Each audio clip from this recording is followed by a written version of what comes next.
আসসালামু আলাইকুম। এসএসসি 2026 গত ভিডিওতে তোমাদের পরিসংখ্যান অধ্যায়ের বেশ কিছু টপিক নিয়ে আলোচনা করছিলাম। তো তারই ধারাবাহিকতায় আজ তোমাদের কি মধ্যক টপিকটা বুঝাই দেব। তো তোমরা একটু দেখো বা কিভাবে সমাধান করি। তো আমাদের প্রশ্ন ঠিক এভাবেই থাকবে। প্রথমে থাকবে কি শ্রেণীব্যাপ্তি গণসংখ্যা। তো মধ্যক নির্ণয় করতে হলে আমাদের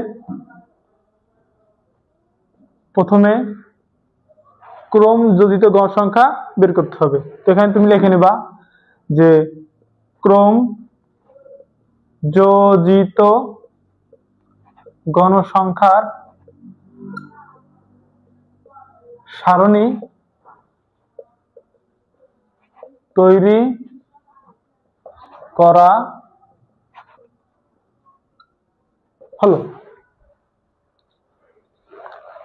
এখানে দেখবা কতগুলো ছক আছে, একটা দুইটা তিনটা চারটা পাঁচটা ছয়টা। তাহলে একটা দুইটা তিনটা চারটা পাঁচটা ছয়টা, একটা বেশি নেবা, সাতটা। শ্রেণীব্যাপ্তি গণসংখ্যা ক্রমজড়িত গণসংখ্যা। শ্রেণী ব্যাপ্তি গণসংখ্যা একটা কি ক্রম যোজিত গণসংখ্যা।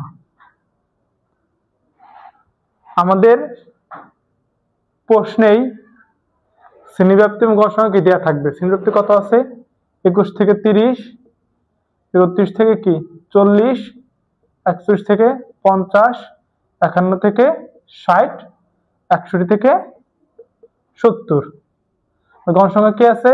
4, 7, 10, 8, 5। আমাদের এই শ্রেণীব্যাপ্তি এবং গণসংখ্যা প্রশ্ন দেওয়া থাকবে। আমাদের শুধু শিখতে হবে কি ক্রমজড়িত গণসংখ্যা। একবারে সহজ। প্রথম যে সংখ্যাটা আছে তুমি সেটাই বসাই দিবা, তারপরে আর যোগ করবা। 4 এবং 7 কত হয়? 4 আর 7 11, 11 আর 10 21, 21 আর 8 29, 29 আর 5 32। তার মানে এর মান হচ্ছে কত? 32। তো এখানে n সমান কত পাইলা? 32। 32 হচ্ছে কি মোট গণসংখ্যা। তো তুমি n এর যে মানটা পাবা তার সব সময় 2 দিয়ে ভাগ করবা। অতএব n/2 মানে হচ্ছে 32 ভাগ হচ্ছে 2, আর 32 ভাগ 2 মানে কত? 16। সব সময় যে 32 পাবে সেটা তেমন না। তুমি টোটাল সবগুলো সংখ্যা যোগ করবা, যোগ করার পর যে ফলাফলটা পাবা তার সবসময় কি করবা? 2 দিয়ে ভাগ করবা। তারপর পাইছিলাম কত? 32 n এর মান। তো n এর মান 32 দিয়ে ভাগ করে কত পাইছি আমি? 16। এই 16ই হচ্ছে আমাদের কি মধ্যক। তাহলে এখানে মধ্যক সমান হচ্ছে কত? 16। এখন মধ্যক পেলা কত? 16। এখন 16 এই যে ক্রমজড়িত গণসংখ্যা তুমি বের করছো, এর কার ভিতর 16 আছে? দেখো এখানে একটু খেয়াল করতো। এখানে মধ্যক 16 যার অবস্থান, দেখো 0 থেকে 4 এর ভিতর কি 16 আছে? না। 0, 1, 2, 3, 4, 0 থেকে 4 এর ভিতর কি 16 নেই। 0 থেকে 11 এর ভিতরও কি 16 নেই। 0 থেকে 21 এর ভিতর কি 16 আছে। 1 থেকে 21 পর্যন্ত তুমি গুণ 16 অবশ্যই তুমি পাবা। অর্থাৎ 16 কে 21 এর ভিতর 16 আছে, আর 21 এর ভিতর 16 আছে, তাহলে এটা কোথায় আছে? এই শ্রেণীতে। অর্থাৎ এটা হচ্ছে কি মধ্যক শ্রেণী। তো যার অবস্থান 41 থেকে 50 শ্রেণী, মানে মধ্যক যে শ্রেণীতে থাকবে ওটা হচ্ছে কি মধ্যক শ্রেণী। অর্থাৎ মধ্যক শ্রেণী কত? অতএব মধ্যক শ্রেণী হচ্ছে আমাদের 41 থেকে 50। এ পর্যন্ত সবাই বুঝছি? এখন আমাদের সূত্র অ্যাপ্লাই করতে হবে।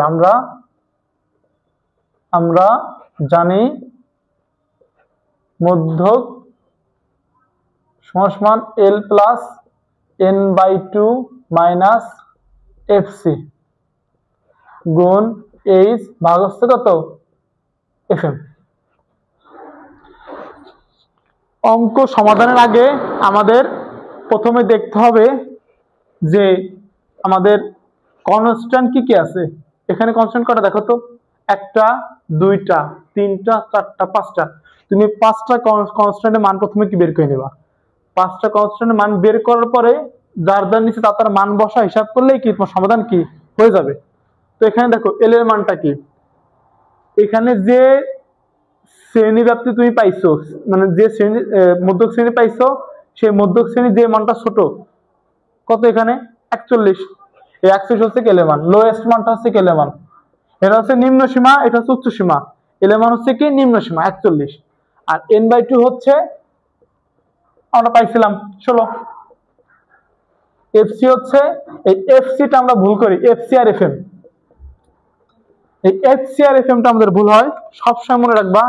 এই এফসি হচ্ছে মধ্যক শ্রেণীর ক্রমজয়িত গণসংখ্যার উপরের ক্রমজয়িত গণসংখ্যা। আবার বলি, মধ্যক শ্রেণীর ক্রমজয়িত গণসংখ্যার উপরের ক্রমজয়িত গণসংখ্যা কত 11, আর এফএম হচ্ছে মধ্যক শ্রেণীর গণসংখ্যা কত 10, আর এই হচ্ছে শ্রেণীব্যাপ্তি। শ্রেণীব্যাপ্তি কত আছে আমাদের 41 থেকে 50। গত ভিডিওতে বলছিলাম যে শ্রেণীব্যাপ্তি কিভাবে বের করতে হয়। এখানে যে সংখ্যাটা আছে কত 41, আমরা বেসিক্যালি 41 থাকলে কি 42 থেকে গুণা শুরু করি, কিন্তু ওই সংখ্যানে যে সংখ্যাটা থাকে তাই ধরেই গুনতে হয়, অর্থাৎ 41 থেকে 50 এর ব্যবধান কত 10। তাহলে এর মান কত পেলাম 10। এখন মান বসাও, এল এর মান 41 প্লাস n/2 কত 16, এফসি কত 11 গুণ এইচ এর মান কত 10, এফ এর মান 10। তাহলে 41 যোগ 16 বিয়োগ 11 মানে কত, 16 বিয়োগ 11 মানে হচ্ছে আমাদের 5 গুণ 10 ভাগ 10 মানে কত, ফলাফল কত 1।